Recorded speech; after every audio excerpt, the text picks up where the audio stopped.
Bonjour et bienvenue sur la chaîne Puppet Comics pour un nouveau format qu'on va appeler Qu'est-ce que j'ai eu ce week-end? Voilà, alors qu'est-ce que j'ai eu ce week-end? Donc là c'était pas ce week-end, mais c'était plutôt le week-end dernier. J'ai eu pas mal de choses, et pas mal de choses qui m'ont fait plaisir. Alors, je vais commencer par le plus connu. J'ai commencé les Batman Terre 1. Tous, en fait, j'ai commencé, mais j'ai fini aussi le 2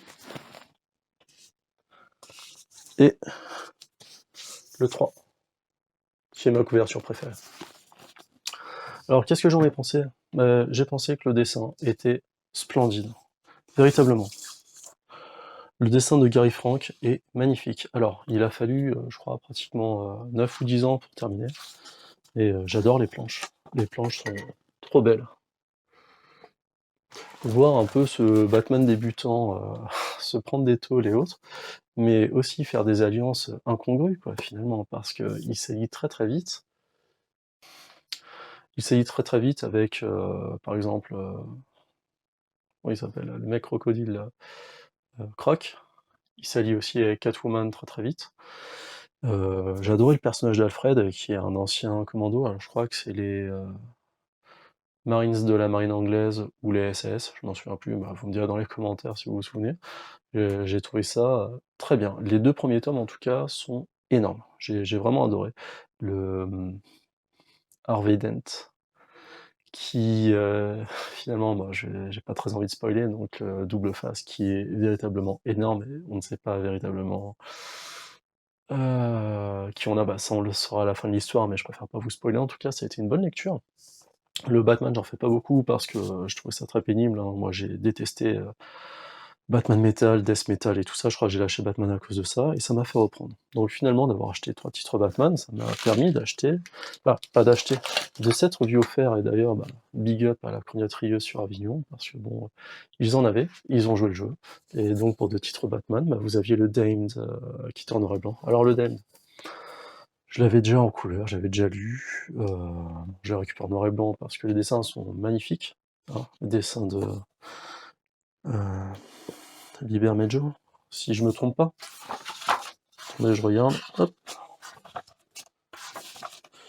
Oui, je crois que c'est lui au dessin. Je trouve que le rendu en noir et blanc est magnifique. Vous l'avez jugé, hein, c'est vraiment pas mal. Le rendu en noir et blanc est vraiment magnifique. Par contre, le scénario, il est nul. Nul, nul, nul. Et en noir et blanc, ça reste nul. C'est beau, mais c'est nul. Voilà.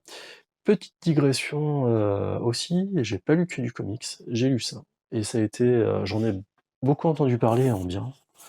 Et je dois dire que je suis pas souvent de la franco-belge, j'en ai quelques-uns, d'ailleurs je les présenterai peut-être un jour sur la chaîne.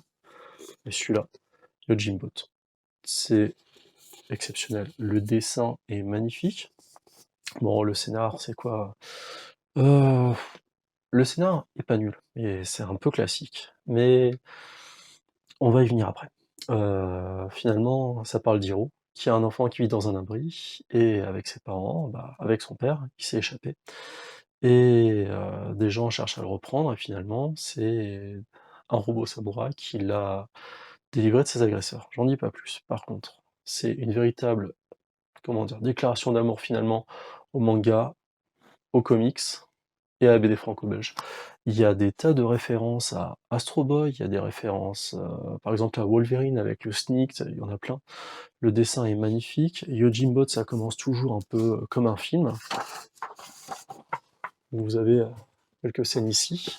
Et puis, comme si vous aviez un film de cap et d'épée japonais, ça c'est les premières pages. Vous avez ça. Et alors ça fait toute la différence. D'avoir une présentation comme ça qui m'a dit «Ah, je vous la remontre, tellement j'adore cette planche». C'est magnifique. L'histoire, même si elle est classique et sympathique, et je dois vous dire que les couleurs sont juste splendides. Le boulot de Sylvain Repos sur cet ouvrage, c'est impressionnant, et surtout, ils sont plutôt épais, hein. Plutôt épais. En format, bah, je vous montre par rapport à un comics que j'ai. Finalement, il y a du contenu par rapport à une franco-belge qui est souvent un peu, comment dire, où c'est un peu mince. Là, c'est énorme, et j'ai dévoré les 2 tomes, hein.